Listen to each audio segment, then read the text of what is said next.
Bonjour. Dans la précédente vidéo, on a vu comment créer un cours sur Classroom et comment y inviter des élèves. Dans celle-ci, je voudrais montrer comment créer une annonce et aussi ce qui se passe lorsqu'on la modifie ou qu'on la supprime. Comme précédemment, j'afficherai à la fois le contenu du professeur, à gauche de l'écran, et les comptes de 3 élèves, à droite. L'élève Simon et le professeur se trouvent chacun sur la rubrique à propos du cours Classroom. À la fin de la vidéo précédente, on attendait l'arrivée sur le compte de Simon de ce document. Il est arrivé au bout de quelques minutes.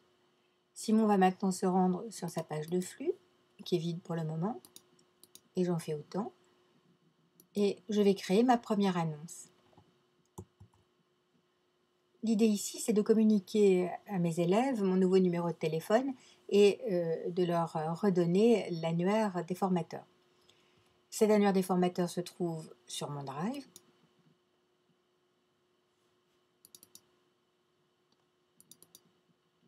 Le voici. Cette information concerne tous mes élèves, quel que soit le cours auquel ils sont inscrits. Je vais donc publier cette annonce sur tous mes cours et je vais poster. Cette annonce va arriver rapidement sur les comptes des élèves et qui vont être notifiés comme d'habitude dans une boîte de texte sur fond noir qui va arriver ici en haut.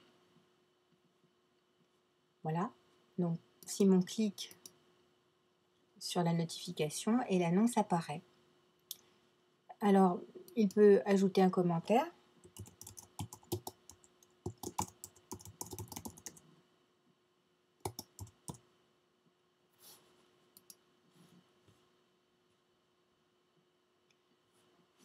Ce commentaire va apparaître dans un instant chez le formateur. Et puis, d'autres élèves peuvent en faire autant et la discussion s'engager. Les commentaires peuvent être supprimés par ceux qui les ont publiés. Donc, un élève peut modifier ou supprimer son commentaire. Et le professeur peut supprimer tous les commentaires qu'il veut, mais a posteriori.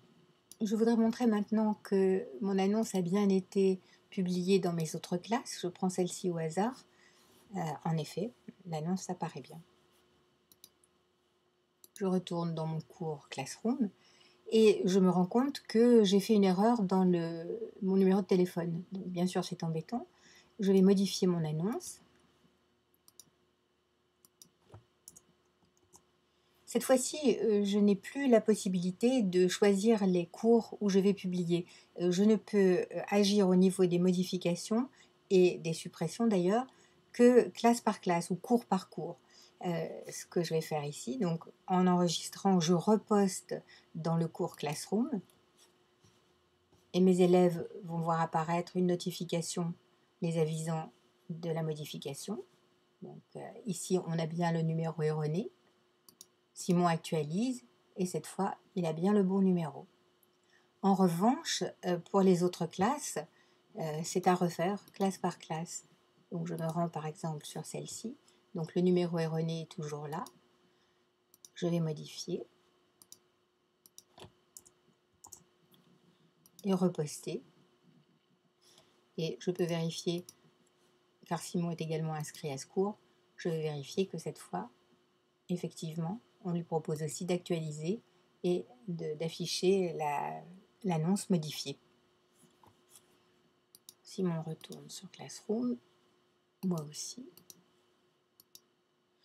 Donc c'est un peu embêtant évidemment si j'ai 10 classes et que j'ai posté, je suis obligée de repasser classe par classe. C'est la même chose si je veux supprimer un élément. Je supprime, et bien sûr j'ai un avertissement, c'est irréversible.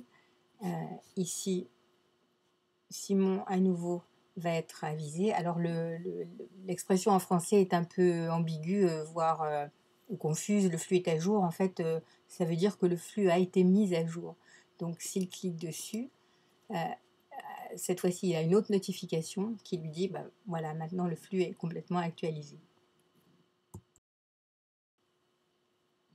Pour résumer, les annonces permettent de poster dans un cours ou dans des cours multiples En revanche, pour modifier ou supprimer une annonce, il faut agir classe par classe. Par ailleurs, tous les élèves peuvent commenter les annonces, elles sont vues donc par tous, et le professeur peut supprimer des commentaires a posteriori. C'est tout pour cette vidéo. Dans la prochaine vidéo, je montrerai comment créer un cours et le modifier et comment le noter. Merci de votre intérêt.